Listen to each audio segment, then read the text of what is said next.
Bonjour à tous et merci de nous rejoindre sur Futur TV pour cette nouvelle édition de la rédaction. Voici les titres de ce journal. Je n'accorde aucune légitimité aux politiques du Hezbollah qui entraînent le Liban dans les tempêtes régionales. C'est la réponse de Saad Hariri, le chef du courant du futur, au virulent discours de Nasrallah à l'occasion de l'Ashura. Dans son discours, Nasrallah a assuré que son parti, le Hezbollah, poursuivrait son combat en Syrie aux côtés du régime et qu'il rejetait tout retrait du pays qu'en condition à la formation d'un gouvernement au Liban. C'est aujourd'hui l'Ashura, une journée de deuil pour les chiites qui commémorent la mort de l'imam Hussein, petit-fils du prophète Mohammed, par des actes d'autoflagellation, parfois jusqu'au sang. Et à suivre également dans ce journal, un ancien président devant la justice, une première en Allemagne, le procès de Christian Wulff s'est ouvert ce jeudi à Hanovre. Il est jugé pour trafic d'influence. Saad Hariri a affirmé ce jeudi qu'il n'accorderait aucune forme de légitimité aux politiques du Hezbollah, des politiques qui, selon le chef du courant du futur, entraînent le Liban dans les tempêtes régionales. Le Hezbollah ne sera plus désormais en mesure d'imposer au Liban la forme de leur participation à la vie politique, a ajouté l'ancien Premier ministre en réponse au discours du chef du parti chiite à l'occasion de la commémoration de Ashura. Le secrétaire général du Hezbollah est donc apparu ce jeudi en personne lors d'une cérémonie organisée dans la banlieue sud de Beyrouth. Il a affirmé que son parti poursuivrait son combat légitime contre les rebelles aux côtés de l'armée de Bachar el-Assad, car le régime syrien soutient la résistance contre Israël.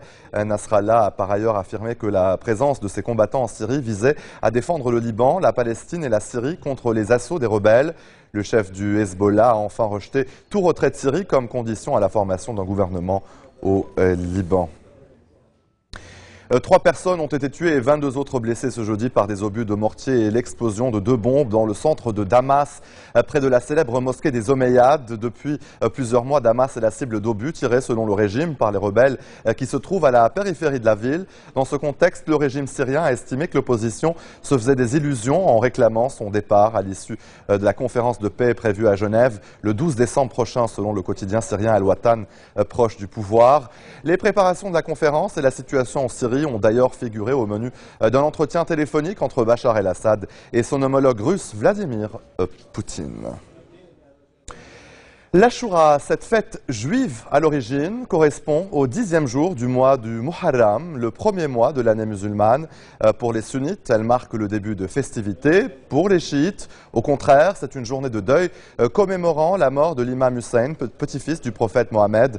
Selon la tradition, Hussein fut décapité et son corps mutilé, ce que les fidèles chiites commémorent chaque année par des actes d'autoflagellation, parfois jusqu'au sang. L'un des aspects de cette commémoration est le pèlerinage à Kerbala en Irak. Et l'Irak a été endeuillé ce jeudi par une série d'attentats ayant tué près de 40 fidèles chiites célébrant l'Ashura. Un attentat suicide a frappé en fin de matinée une procession dans le secteur à majorité chiite de Sardiya, dans la province mixte de Diyala, au nord de Bagdad. Quelques heures plus tôt, 9 personnes ont péri dans 2 attentats quasi simultanés dans la localité de Hafliye, au sud de la capitale irakienne, et à Kirkouk, dans le nord du pays, où on célèbre aussi l'Ashura. Un double attentat anti-chiite a fait 5 blessés. L'armée israélienne a mené 2 raids aériens ce jeudi sur la bande de Gaza à la suite de tirs de projectiles palestiniens consécutifs à une incursion militaire israélienne dans l'enclave. Aucune victime n'a été signalée. Ces violences interviennent alors que les Palestiniens de Gaza commémorent ce jeudi le premier anniversaire de l'opération israélienne Pilier de défense contre l'enclave. 170 morts côté palestinien, 6 côté israélien.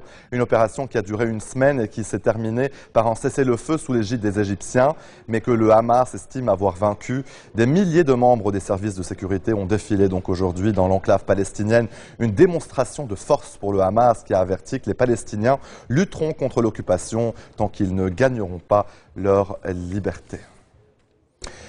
C'est une opération d'expulsion de grande ampleur qui se déroule depuis une dizaine de jours. L'Arabie saoudite expulse des travailleurs illégaux, pour la plupart africains. Objectif, renforcer l'économie du royaume où le taux de chômage atteint officiellement 12,5% et officieusement 30%.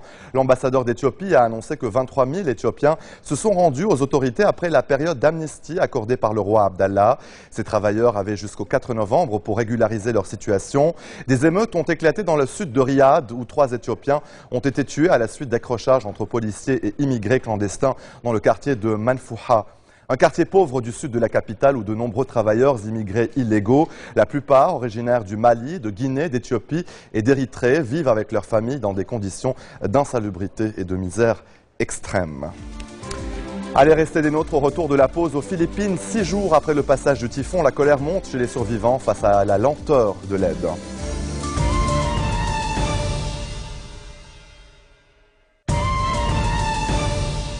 Retour sur le plateau de l'info aux Philippines, 6 jours après le passage du typhon, la colère monte chez les survivants face à la lenteur de l'aide. Depuis 3 jours, la mobilisation internationale s'organise, des promesses de dons affluent, l'aide alimentaire médicale se centralise à Cebu, mais toutes les organisations se heurtent aux mêmes problèmes de logistique et au difficile accès aux zones affectées. Des territoires entiers sont encore aujourd'hui complètement coupés du monde et la situation sanitaire et sécuritaire se dégrade rapidement selon l'ONU qui a réclamé 301 millions de dollars pour soutenir les Philippines. 10 000 personnes ont péri dans la pire catastrophe naturelle qu'ait connue l'archipel. Ils ont attendu au moins 3 mois et demi avant d'annoncer la nouvelle et de diffuser les images, celles de la naissance d'un bébé dont la mère était en état de mort cérébrale depuis avril dernier. Une mère dont 5 organes ont été ensuite greffés sur 4 patients. Ces événements ont eu lieu en Hongrie, à Debrecen, où l'on parle d'un cas unique au monde. La mère était âgée de 31 ans. Elle était dans un état de mort encéphalique à la suite d'une hémorragie cérébrale survenue dans sa 15e semaine de grossesse. Le bébé ne pesait qu'1,42 kg à sa naissance. On ignore s'il s'agit d'une fille ou d'un garçon. Un ancien président devant la justice, une première en Allemagne. Le procès de Christian Wulff s'est ouvert ce jeudi à Hanovre. Il est jugé pour trafic d'influence. En tout, 22 journées d'audience étalées jusqu'en avril 2014 ont été programmées et plus d'une quarantaine de témoins seront appelés à la barre pour déterminer si Christian Wulff a profité indûment des largesses d'un ami producteur de cinéma. Ce dernier aurait réglé en partie une facture d'hôtel de Christian Wulff, des frais de babysitter et une visite à la fête de la bière de Munich en échange de son soutien pour un projet de film. L'ancien président fédéral allemand risque jusqu'à 3 ans de prison.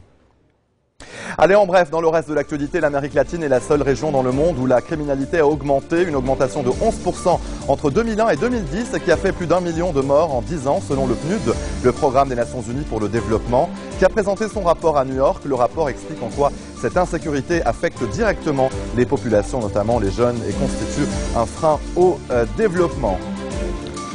Le Brésil réfléchit à une plus grande mixité sur sa scène politique, un projet de loi qui doit être analysé par une commission spéciale avant d'être soumis à un vote prévoit en effet qu'au moins la même proportion en sièges soit octroyée aux afro-descendants au Congrès et dans les assemblées législatives de chaque État fédéré. Le maire de Toronto, qui a reconnu avoir consommé du crack et de l'alcool, refuse de quitter son poste. Le conseil municipal lui demande pourtant de se mettre en retrait, le temps de régler ses problèmes. Ivre, violent, parfois raciste ou accompagné de prostituées, les accusations pleuvent, mais les frasques du scandaleux maire lui rapportent aussi une certaine notoriété. La preuve, des figurines à l'effigie de Rob Ford se sont vendues hier comme des petits pains.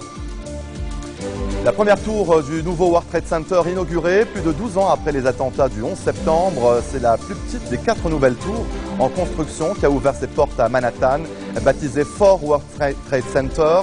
Ce bâtiment gagné de verre de 298 mètres de haut, 72 étages, a coûté 2 milliards de dollars. C'est une version courte de la Tour de la Liberté qui ne verra le jour qu'en 2014. Et toujours à New York, au lendemain du record historique établi par un triptyque de Francis Bacon chez Christie's, et sa concurrente Sotheby's a elle aussi profité de l'engouement des riches collectionneurs pour l'art contemporain. Silver Car Crash, un tableau d'Andy Warhol de 1963, a été adjugé pour la somme de 105 millions de dollars. Il s'agit aussi d'un nouveau record pour une œuvre de l'artiste américain. Le diamant le plus cher du monde est rose, considéré comme un véritable trésor de la nature par les experts. Le Pink Star de 59,60 carats a été adjugé hier soir à Genève au prix record de 83 millions de dollars lors d'une vente aux enchères Sotheby's. L'heureux acquéreur est Isaac Wolf, un lapidaire de New York qui, en sa qualité de nouveau propriétaire de cette pierre d'exception qui pèse seulement 11,92 grammes, l'a rebaptisé Pink Dream. Tina Turner ne veut plus être américaine. La chanteuse a entamé des démarches pour abandonner sa nationalité. Âgée de 73 ans, Tina Turner, qui vit en Suisse depuis 20 ans, a précisé qu'elle n'avait plus de lien avec les États-Unis et qu'elle n'avait pas l'intention de revenir y résider. Mariée cet été avec un cadre allemand, elle avait obtenu la nationalité suisse en janvier dernier. Tina Turner a remporté 8 Grammy Awards. Ses contributions constantes à la musique rock lui ont permis d'acquérir le titre de Queen of Rock and Roll. En plus du rock, elle s'est également illustrée dans le R&B, la soul, la danse et la pop music avec des tubes comme We Don't Need Another Hero ou Simply the Best.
New York a accueilli l'un des plus gros événements de l'année, le défilé Victoria's Secret. Comme toujours, la marque de lingerie a offert un show extraordinaire avec les mannequins les plus en vogue du moment. Sur le podium, les anges de la maison américaine et d'autres grands mannequins ont arboré les nouvelles créations lingerie, toujours plus sexy, de Victoria's Secret. Parmi elles, on a vu Candice Wimpole. La marque lui a accordé le privilège de porter le Royal Fantasy Bra en pierre précieuse d'une valeur de 10 millions de dollars.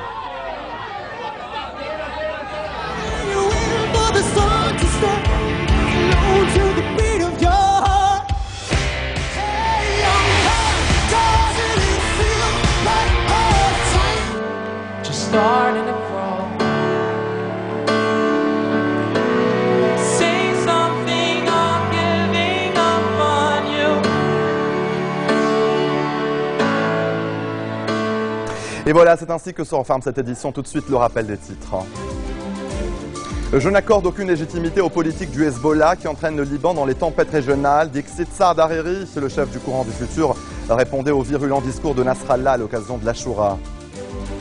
Et dans son discours, Nasrallah a assuré que son parti poursuivrait son combat en Syrie aux côtés du régime et qu'il rejetait tout retrait du pays comme condition à la formation d'un gouvernement au Liban. C'est aujourd'hui l'Ashura, une journée de deuil pour les chiites qui commémorent la mort de l'imam Hussein, petit-fils du prophète Mohammed, par des actes d'auto-flagellation, parfois jusqu'au sang. Et un ancien président devant la justice, une première en Allemagne. Le procès de Christian Wolff s'est ouvert ce jeudi à Hanovre. Il est jugé pour trafic d'influence. Merci de votre attention. Excellente suite de programme sur notre antenne.